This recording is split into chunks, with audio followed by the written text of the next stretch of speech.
Hello and welcome to the Red Men TV. It is player ratings time after Liverpool were held to a 1-1 draw by Brighton, the referees and the Premier League. I am Chris Pajak. We are here to do player ratings and your player ratings.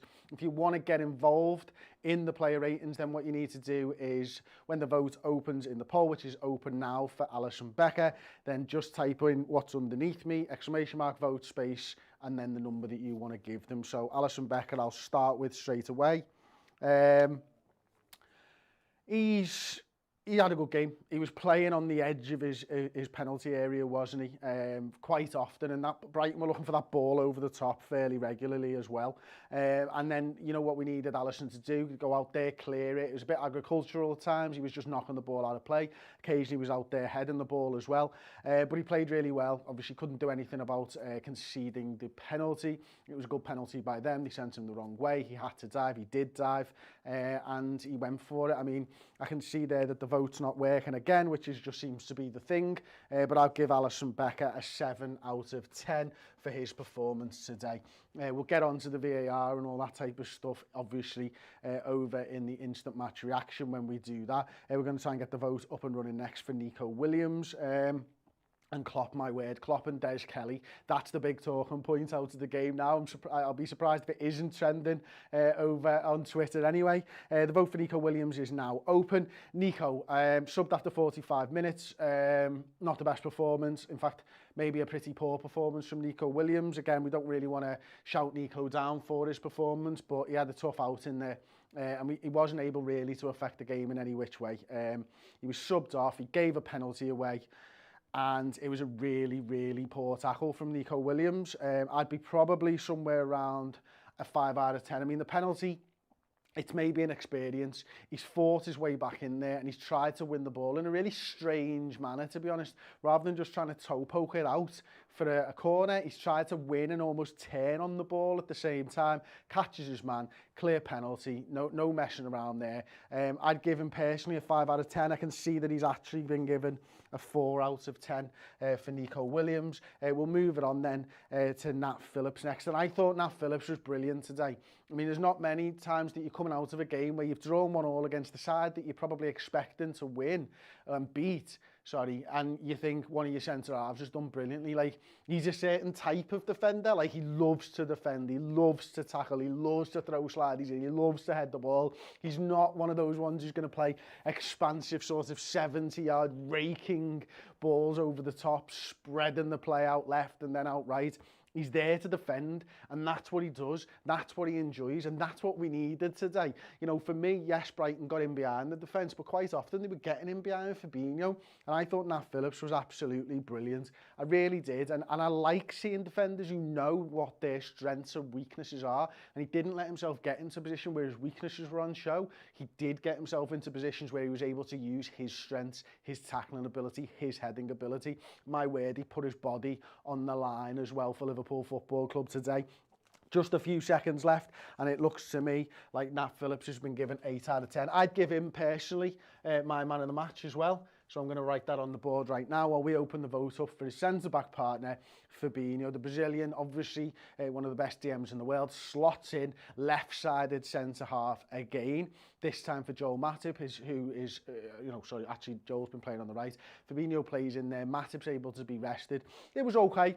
It was fine from Fabinho for me today. I think, we got caught out a few times, as I mentioned when we were talking about Nat, that ball over the top. It seemed to be behind Fabinho. Connolly did really well, getting into the space and creating those little, making those little runs and getting on the end of things and putting Liverpool under a little bit of pressure.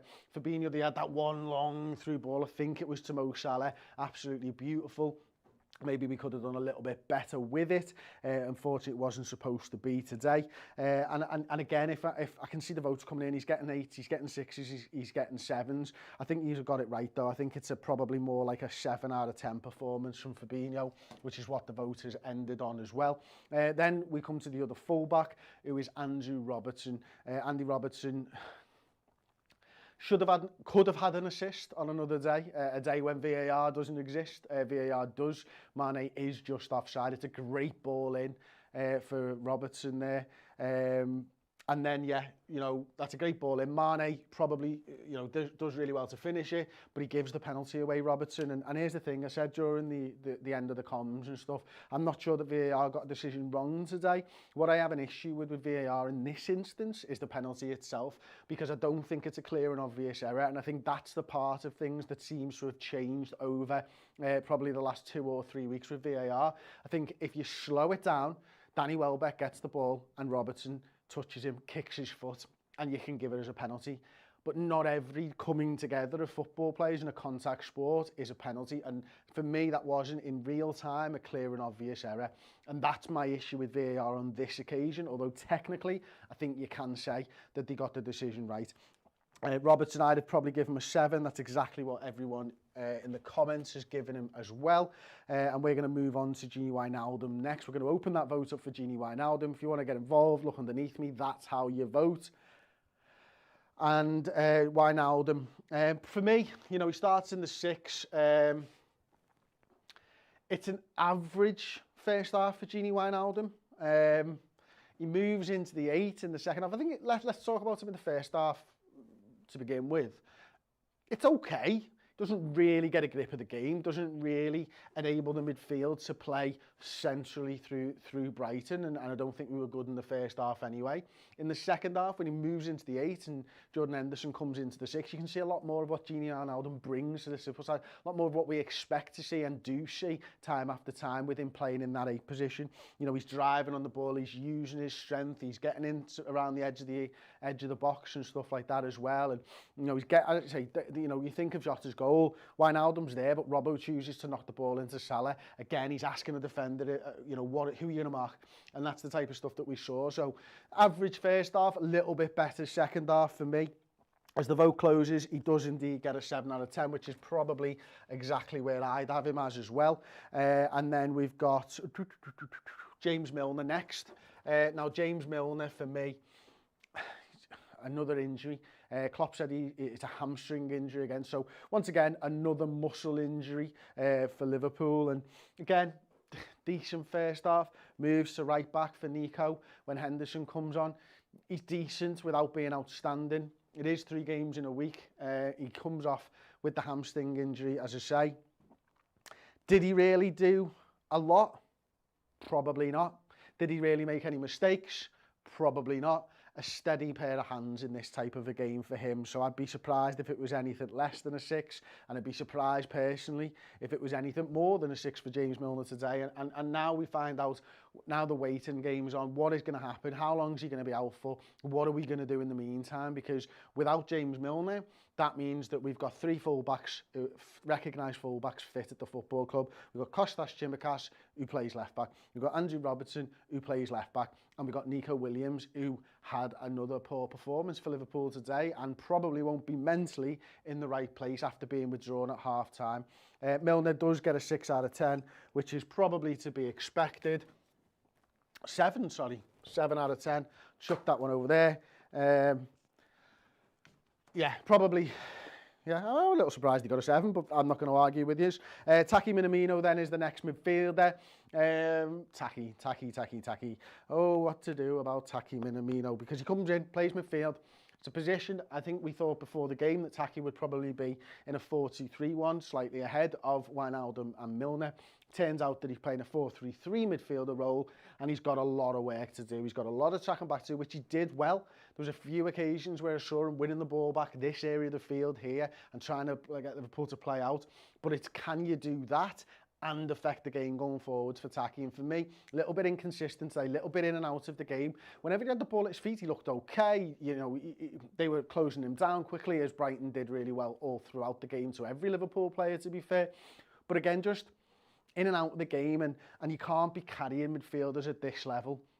And it's tough because obviously it's a big thing to ask Taki Minamino to play centre midfield, but where we are with the squad, where we are with the injuries right now, Taki does have to play midfield, and I can see there that he's been given a 5. I think that's maybe a touch harsh personally.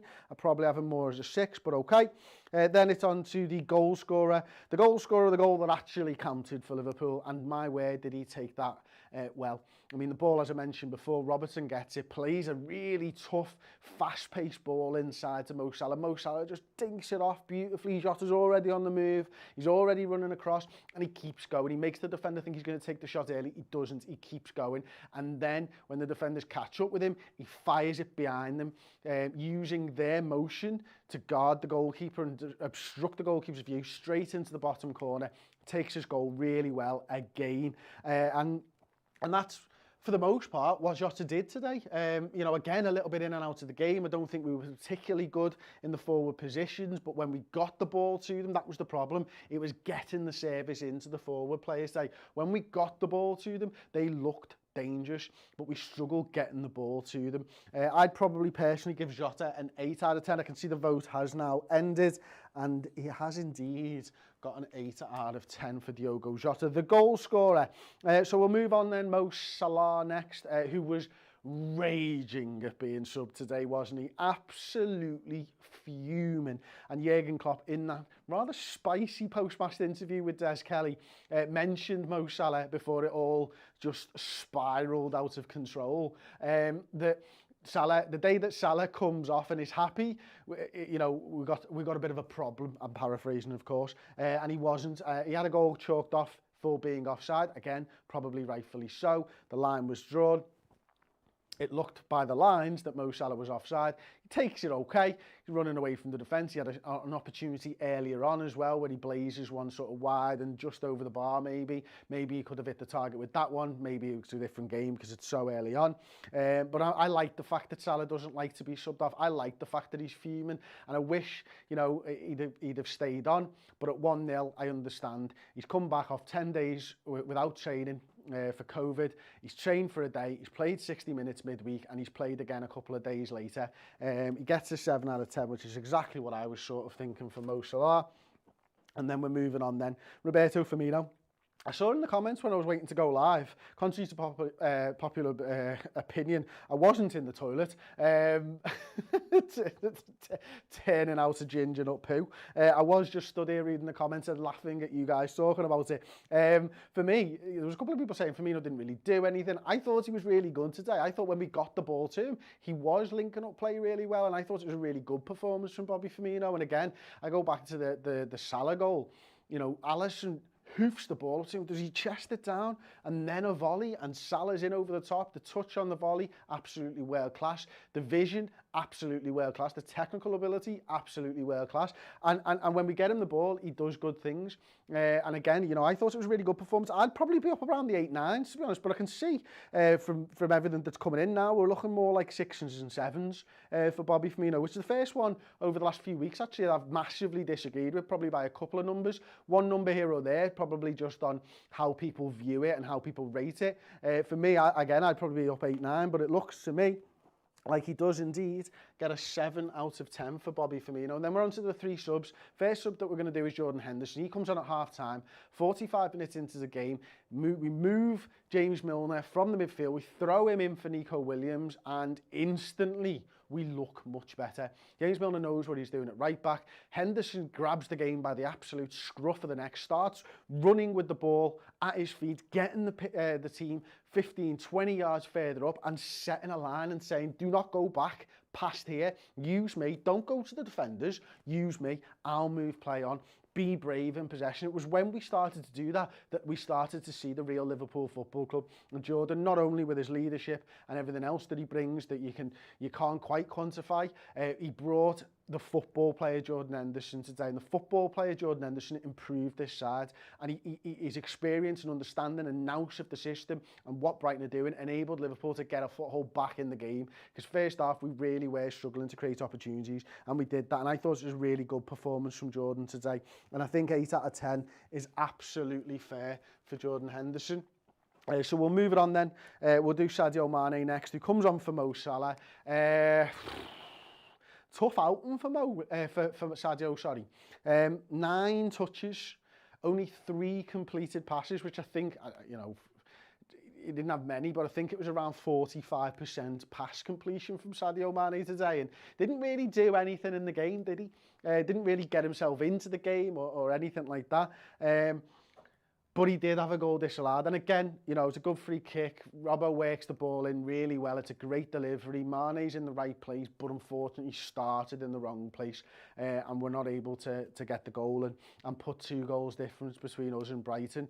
Obviously, everything goes mental after that. And, you know, if there was looking like a side there that was going to be a winner after their penalty, Brighton had the opportunities, not us. We didn't create anything after we'd done that. So Sadio Mane, for me, gets a 6 out of 10. I can see for you guys as well, 6 out of 10 is absolutely walking away with it. And then finally, Kurt Jones. Now, Kurt Jones, he did all right. He was asked to fill in at right back when Milner goes down with the hamstring injury. Yeah, there was one time when I thought Nat Phillips did brilliantly cutting out a cross. And I mentioned during comms, I was really impressed that Kurt Jones stayed within his man, marshalled that. And I was kind of watching just Kurt in his position. Now, a couple of times he does get a little bit out of position and the fella that he's marking does get ahead of him, but nothing really came from it. He didn't really add anything in an attacking sense. I don't think we really got into a position where he's whipping balls in or taking his man on the outside in the right wing position. I think he was just told, just steady the ship, don't do anything mad, don't let Brighton get in behind you if you can help it, and just be a body in that area of the field. And I kind of feel like that's what Kurt was. He was just a bit of a body in the right back position for Liverpool today. And if anyone can give him more than a 7, then you'll have to show me something that he did. And if anyone can give me anything less than the 6, you'll have to show me something that he did wrong, because I think as bang average a performance from Kurt Jones as you're going to get. Thankfully, though, Jordan Henderson is fit again, and he is a viable option. Will he be a viable option in midfield in the week against Ajax? I don't know. It's only a few days away.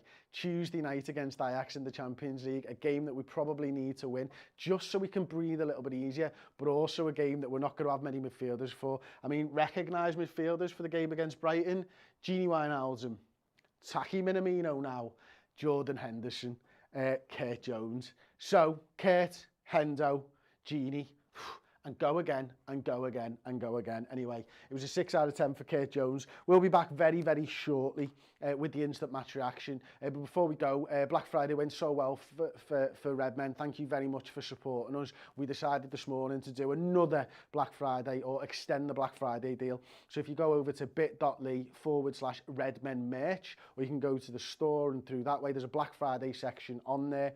You can get another 20% off. We've extended that for today. Thank you so much to everybody who supported the channel and bought some amazing Redmen TV merchandise from us on Black Friday. It was absolutely sensational. That's why we've extended it. We're doing it for today only. If you like any of the Redmen stuff that we're wearing, like this one, the evolution of Jordan Henderson, you can see him there with the European Cup, the Super Cup, the Club World Cup, and then finally the Premier League. You can get 20% off this exact design today. Use the code CHAMPIONS, all caps, at checkout. Thank you very much. I'll be back with the instant match reaction, talking to Mate about this one, and I'm sure we're going to cover that very, very spiky Jurgen Klopp, Des Kelly interview. See you next time. Ta-ra.